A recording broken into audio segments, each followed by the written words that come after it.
Xin chào các bạn. Mình làm video này để trả lời câu hỏi của một bạn gửi tới mình vào trưa nay.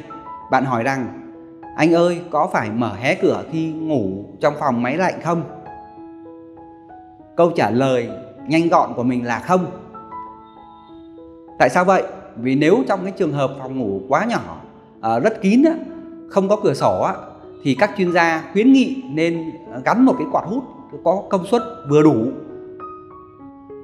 ở vị trí cao nhất của phòng để thực hiện cái việc thông gió cho phòng. Tại sao quạt phải gắn ở cái điểm cao nhất?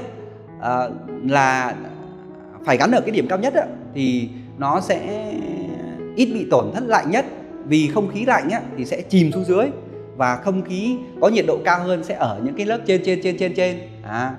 Quạt có công suất vừa đủ là để hút các cái lớp không khí có nhiệt độ cao nhất ở trên thôi, chứ không hút các cái lớp không khí có nhiệt độ thấp hơn ở dưới khi mà mình chọn cái quạt hút có công suất cao. Khi mở quạt hút, không khí tươi sẽ được lấy vào phòng qua các khe hở của cửa chính, và cái chân cửa chính thường là cái khe hở lớn nhất rồi. Phòng ngủ là nơi riêng tư thư giãn, cũng không phù hợp với cái việc mà hé cửa để ai đó trong nhà thích vô thì vô.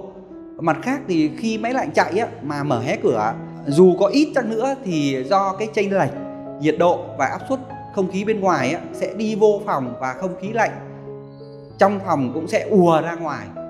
Lúc đó công suất máy lạnh chúng ta tính toán lắp đặt trước đó sẽ không còn phù hợp nữa, và cái hệ thống lạnh sẽ phải gồng mình chạy, gây tốn điện, và về mặt dài hạn thì sẽ phát sinh rất nhiều các cái lỗi.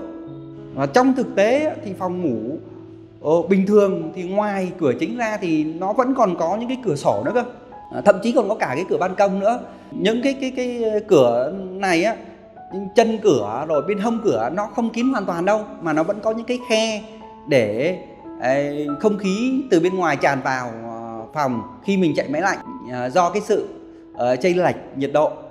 Như vậy thì về mặt bản chất vẫn có oxy đi vào dù không hé cửa. Chúng ta biết khi mà có cái hoạt động hô hấp của con người thì sẽ tạo ra khí CO2. Mà khí CO2 mặc dù là nặng hơn oxy đi, nhưng mà với một cái lưu lượng gió mà ở trong phòng từ 5 đến 12 mét khối trên một phút tùy theo cái mức gió mà mình cài đặt cho máy lạnh thì oxy CO2 nó cũng không thể nào nó chìm hết xuống ở đâu, mà nó cũng phải tuần hoàn cùng với các khí khác đi lên trên dàn lạnh thực hiện việc trao đổi nhiệt. Với cái lượng khí CO2 thải ra trong cái phòng đó, nó sẽ luôn luôn nhỏ hơn cái lượng oxy mà con người lấy vào. Bởi vì cái oxy nó không chỉ xài cho cái hoạt động hô hấp không, mà có rất nhiều các hoạt động khác nữa cơ. Đấy, vậy thì bây giờ mình sẽ tính cái nhu cầu oxy trong 8 giờ cho 4 người, cả người lớn và trẻ em và hai vợ chồng hai trẻ em trong phòng, lấy là maximum theo cái đi bộ.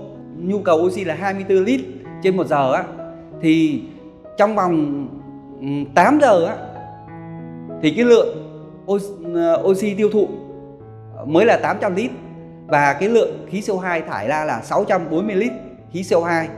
Và với một cái phòng mà 34 x 3 tức là dài 4, rộng 3, cao 3 thì mình có 36 mét khối, và không khí chiếm 20% thì nó tức là nó ra 7,2 mét khối.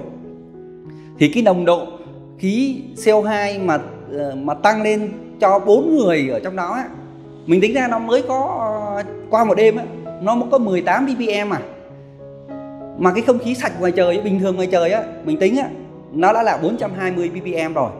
Tức là ppm là part per million, 1/1000 đó các bạn, 1/1000.